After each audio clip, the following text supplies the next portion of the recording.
El título del programa de hoy es Deliberamos sobre el derecho al acceso y uso del agua potable como un recurso esencial para la vida y la salud. Profesora, le comento que el programa anterior nos ha permitido conocer más la situación del agua.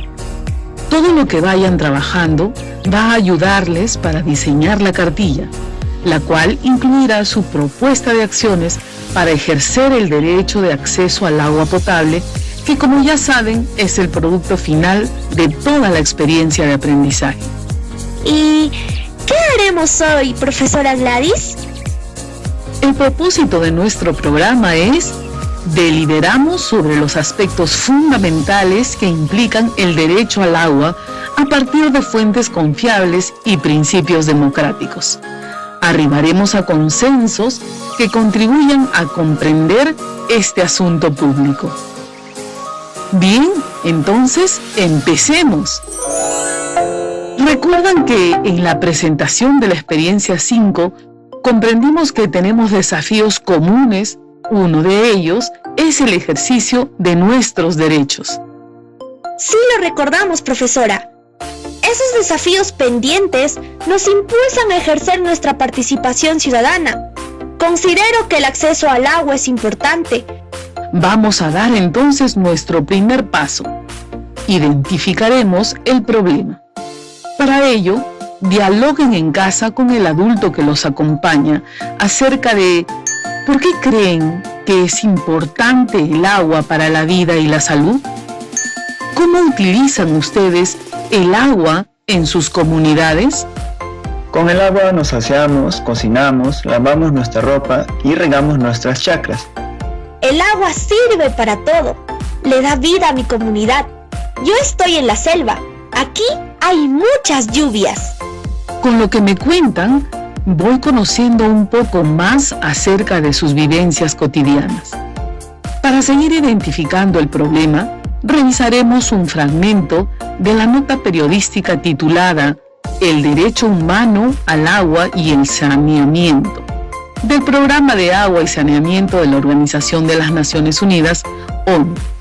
Todos responderemos a la siguiente pregunta: ¿por qué es importante garantizar el acceso al agua potable?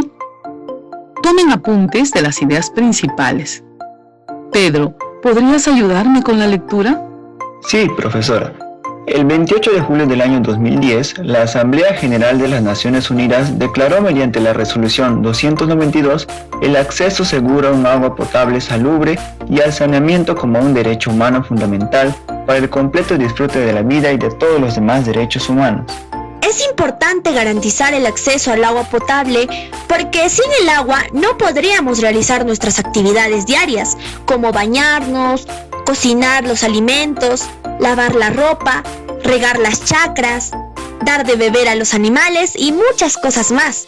De seguro por eso la ONU empezó a considerar el acceso seguro al agua potable como un derecho fundamental. Y no solo eso, sino que ese derecho influye en el disfrute de los demás derechos, porque puedo ejercer mi derecho a educarme, pero si no accedo al agua potable, puedo enfermarme y hasta morir. Agradezco sus respuestas. Preciso que el derecho al acceso al agua potable es fundamental porque sirve de base para el ejercicio de otros derechos.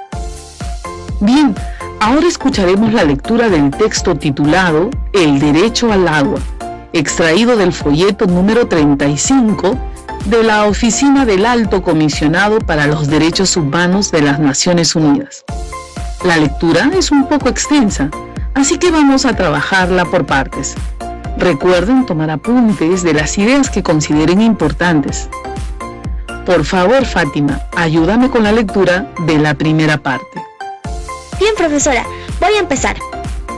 El Estado debe garantizar que todas las personas tengan acceso a una cantidad suficiente de agua potable para el uso personal y doméstico, que comprende el consumo, el saneamiento, el lavado de ropa, la preparación de alimentos y la higiene personal y doméstica.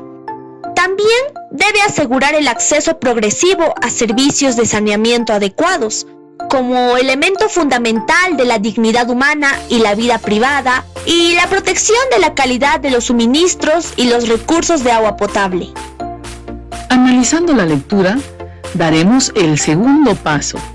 Es momento de formular algunas explicaciones que nos permitirán comprender más claramente el problema de la desigualdad en el acceso al agua potable.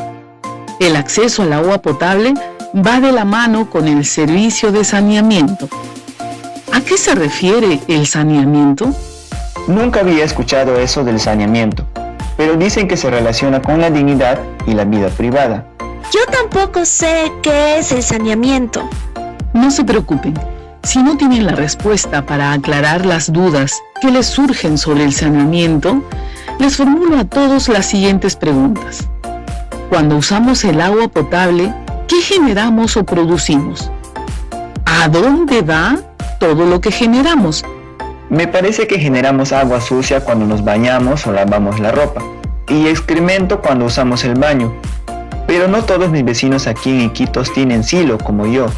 Algunos hacen sus necesidades al aire libre. No me había percatado de eso. Yo también tengo silo, pero cuando en el 2019 visité a mi tía que vive en la región Ucayali, el primer día que llegué a visitarla me llevé una experiencia terrible. No tenían baño. La población hace sus necesidades en medio del monte. Ahora entiendo por qué se mencionaba la privacidad y considero que todos deberíamos tener un baño en casa. Precisemos que el saneamiento se refiere al servicio complementario entre agua potable y alcantarillado o desagüe. Por eso se mencionaba la dignidad, pues ella asegura la calidad de vida que todos deberíamos tener. Ahora leerá Pedro. El derecho al agua comprende el acceso al agua necesaria para mantener la vida y la salud y para satisfacer las necesidades básicas, y no confiere a las personas el derecho a una cantidad ilimitada de agua. Según la Organización Mundial de la Salud, se requiere entre 50 y 100 litros de agua por persona al día para cubrir la mayoría de las necesidades básicas y evitar la mayor parte de los problemas de salud. ¿A qué se refiere eso de que no se confiere el agua en forma ilimitada? El agua debe cubrir lo básico. Si nos brindaran el agua en forma ilimitada, podríamos malgastarlo y sobre todo sería demasiado costoso para el Estado. En estos momentos hay millones de hogares sin agua. Debe ser repartido entre todos para garantizar la vida y la salud. Me gusta mucho cuando participan. ¿Y ustedes en casa? ¿Qué han contestado? Vamos a trabajar el último paso, a asumir una postura sustentándola de manera razonada. Escuchemos la lectura sobre los aspectos fundamentales del derecho al agua. Fátima, lee los dos primeros aspectos, por favor. 1. El derecho al agua entraña libertades. Estas libertades están dadas por la protección contra cortes arbitrarios e ilegales, la prohibición de la contaminación ilegal de los recursos hídricos, la no discriminación en el acceso al agua potable y el saneamiento, en particular por razón de la clasificación de la vivienda o de la tierra, la no injerencia en el acceso a los suministros de agua existentes, especialmente las fuentes de agua tradicionales, y la protección contra las amenazas a la seguridad personal al acceder a agua o servicios de saneamiento fuera del hogar. 2. El derecho al agua entraña prestaciones. Estas prestaciones comprenden el acceso a una cantidad mínima de agua potable para mantener la vida y la salud, el acceso a agua potable y servicios de saneamiento durante la detención y la participación en la adopción de decisiones relacionadas con el agua y el saneamiento a nivel nacional y comunitario. Recuerden que para mostrar su postura es necesario tomar una decisión y argumentarla razonadamente. ¿Por qué se debe garantizar que todas las personas tengan acceso al agua potable? De los aspectos fundamentales del derecho al agua explicados en la lectura, ¿cuál de ellos consideras que no se cumple en tu familia o comunidad? ¿Y por qué? Mi postura es que se debe garantizar el acceso al agua potable, porque asegura la vida y la salud de toda la población. El aspecto que no se cumple en mi comunidad es el derecho al agua entraña prestaciones, porque no cuento con agua potable, ni desagüe o saneamiento. Para mí, eso es lo primero que debería cumplirse en mi familia y comunidad. Pedro, ¿podrías continuar con la lectura? Con gusto. Voy a leer los otros dos aspectos fundamentales del derecho al agua. Número 3. El suministro de agua para cada persona debe ser continuado y suficiente para cubrir los usos personales y domésticos, que comprenden el consumo, el lavado de ropa, la preparación de alimentos y la higiene personal y doméstica. Otros usos domésticos del agua, como el agua para las piscinas o la jardinería, no están incluidos en el derecho al agua. Número 4. El agua para el uso personal y doméstico debe ser salubre y aceptable. El agua debe estar exenta de microbios y parásitos, así como de sustancias químicas y radiológicas, que puedan constituir una amenaza para la salud de las personas. El agua debe tener también un color, un olor y un sabor aceptables, a fin de que las personas no recurran a otras fuentes que pueden parecer más atractivas, pero que estén contaminadas. Estos requisitos se aplican a todas las fuentes de abastecimiento, como el agua corriente, el agua de cisternas, el agua comprada a un proveedor y los pozos protegidos. Los servicios de abastecimiento de agua y de saneamiento deben ser físicamente accesibles y estar al alcance de todos los sectores de la población, teniendo en cuenta las necesidades de determinados grupos, como las personas con discapacidad, las mujeres, los niños y los ancianos. Formulamos la pregunta nuevamente si en casa todavía no han considerado el aspecto. Ahora pueden hacerlo. ¿Por qué se debe garantizar que todas las personas tengan acceso al agua potable? De los aspectos fundamentales del derecho al agua explicados en la lectura, ¿cuál de ellos consideras tú que no se cumple en tu familia o comunidad? ¿Y por qué? Mi postura es que se debe garantizar el acceso al agua potable, porque todos los peruanos somos iguales. El aspecto que no se cumple en mi caso es: el agua para el uso personal y doméstico debe ser salubre y aceptable, porque el agua que consumo directamente del río Guallaga está llena de parásitos. Un tiempo vino ennegrecida por un derrame de petróleo que hubo en Tarapoto. Es decir, las aguas estaban contaminadas por sustancias químicas, y ni qué decir del olor y sabor, eran desagradables. Los felicito. Vienen trabajando mucho en este programa. Sus compañeros en casa habrán seleccionado un aspecto quizás diferente a ustedes, pero tendrán sus propias posturas. Redacta en tu cuaderno tu postura argumentada. Ahora escucharemos la Ley de Reforma Constitucional que reconoce el derecho de acceso al agua como un derecho constitucional. Ley 3588, aprobado el 22 de junio del año 2017, publicado en el diario El Peruano. ¿Me ayudas con la lectura, Fátima? Artículo único. Incorporación del artículo 7A de la Constitución Política del Perú. Incorpórese el artículo 7A de la Constitución Política del Perú conforme al texto siguiente. Artículo 7A. El Estado reconoce el derecho de toda persona a acceder de forma progresiva y universal al agua potable. El Estado garantiza este derecho priorizando el consumo humano sobre otros usos. El Estado promueve el manejo sostenible del agua, el cual se reconoce como un recurso natural esencial y como tal constituye un bien público y patrimonio de la nación. Su dominio es inalienable e imprescriptible. ¿Qué postura tienen en relación con lo que establece el artículo 7 de la Constitución Política del Perú? Mi postura es que el artículo 7A establece que el acceso al agua potable es universal, debería ser para todos. Dice que es progresiva, es decir que no se puede dar agua a todos a la vez, sino poco a poco. algo así como la vacunación del COVID-19, que empezaron primero con los médicos, luego los ancianos y llegará el día en que todos estemos vacunados. Mi postura es que el agua es tan importante que el Estado lo reconoce como patrimonio nacional y además se hace responsable de gestionar o administrar su uso. Me es un poco difícil argumentar más mi postura porque no sé mucho acerca de lo que viene haciendo el Estado en lo referente al acceso al agua potable. Tienes mucha razón en lo que dices. Sin argumentos, la postura sería débil. Por eso es necesario recurrir a fuentes de información, pero que sean confiables.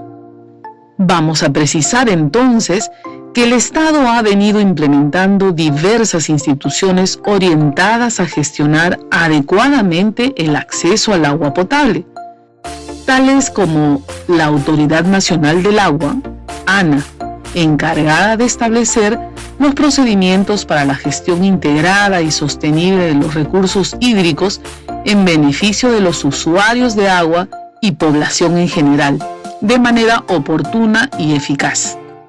Y la Superintendencia Nacional de Servicios de Saneamiento, que es un organismo público regulador que busca garantizar la prestación de los servicios de saneamiento en el ámbito urbano y rural en condiciones de calidad, a fin de contribuir a la salud de la población y a la preservación del medio ambiente. Si me permite, profesora, podría enriquecer mi postura de la siguiente manera. El Estado cuenta con instituciones que buscan mejorar el servicio de agua potable y saneamiento. Sin embargo, considero que todavía hay mucho por hacer, pues este problema aún afecta a una gran cantidad de habitantes, especialmente a los más pobres de las zonas rurales. Respondan en su cuaderno o en una hoja de reuso cuál es tu postura frente a la discriminación o desigualdad en el acceso al agua potable. ¿Por qué se produce la discriminación o desigualdad en el acceso al agua potable? Pueden usar en su argumento todo lo que han ido aprendiendo durante este programa. Mi postura sería que en el Perú existe una brecha demasiado grande entre los ricos y los pobres. Es como si hubiera dos tipos de personas, los que merecen tener agua y los que no. Es un problema de mentalidad. Los que tienen agua son indiferentes con sus compatriotas que no pueden acceder al agua potable, y los que no tienen agua se conforman con ese estilo de vida. Esta forma de pensar no aporta a la convivencia armónica y no favorecen a una sociedad sin discriminación. Creo que es tiempo de cambiar esta situación, como por ejemplo, difundir la legislación sobre el derecho de acceso al agua potable y promover que se cumpla. Mi postura sería que el Estado tendría que ejecutar más obras de instalación de agua potable en forma progresiva y quizás atendiendo primero a los más vulnerables. Por su parte, nosotros los ciudadanos tendríamos que vigilar el buen uso del dinero en las obras, evitando la corrupción, que de producirse tendríamos que denunciarla para que se sancione a los involucrados y sea ejemplo para que otros no repitan estas formas de actuar que perjudican indirectamente a todos los peruanos. Tomando en cuenta sus posturas, vamos a encontrar consensos o acuerdos comunes entre ambos planteamientos. Para eso nos preguntamos, ¿en qué coinciden ambas posturas? Considero que nuestro consenso o punto en común entre ambas posturas sería que tomamos en cuenta la búsqueda del bien común. Precisemos que los disensos o puntos en los que no coincidimos no son malos, son propios de las sociedades donde se practica la tolerancia y la igualdad. Lo que debemos aprender es a respetar las ideas diferentes a las nuestras, porque vivimos en un país con una gran diversidad cultural y las personas tienen diferentes formas de abordar los problemas o asuntos públicos. A mí me corresponde identificar los disensos. Estos desacuerdos aparecen cuando explican o fundamentan la causa que origina la discriminación o desigualdad en el acceso al agua potable. Cuando Fátima dice, es un problema de mentalidad, los que tienen agua son indiferentes con sus compatriotas, que no pueden acceder al agua potable, y los que no tienen agua se conforman con ese estilo de vida. Yo en cambio afirmo que el Estado tendría que ejecutar más obras de instalación de agua potable en forma progresiva y haciendo buen uso del dinero en las obras, evitando la corrupción. Los felicito, todos hicieron un buen trabajo. Hemos terminado nuestra deliberación. Ahora debes organizar una deliberación en tu familia o comunidad sobre el derecho de acceso al agua potable. Al finalizar, elabora una matriz de respuestas y conclusiones. ¿Cómo sabremos que está bien nuestra matriz? Para ello deberán considerar las siguientes orientaciones. Expliquen sus ideas sobre por qué el acceso al agua es un derecho para todos los peruanos. Compartan todo lo que aprendieron hoy con 2 familiares como mínimo para que deliberen con ustedes. Pregúntenles cuál es su postura frente a la desigualdad en el acceso al agua potable y por qué se produce. Registren las preguntas en una matriz. Ustedes y sus familiares argumenten sus respuestas con toda la información revisada en este programa. Luego, identifiquen los consensos y disensos en base a las respuestas recibidas. Redacten sus conclusiones y compártanlas con su familia. Sé que harán un buen trabajo. Estamos llegando al final de nuestro programa. Vamos a recordar el propósito de este programa. ¿Consideran que lo aprendido hoy los ayudará a deliberar sobre los aspectos fundamentales que implican el derecho al agua a partir de fuentes confiables y principios democráticos y arribar a consensos que contribuyan a comprender este asunto público? Muy bien. En tanto te sea posible, lee el texto de Desarrollo Personal, Ciudadanía y Cívica del 2º grado, en la página 172. Deliberar para respetar los derechos y la dignidad de las personas. Madres y padres de familia, participen del diálogo para identificar el problema de acceso al agua que tienen como familia.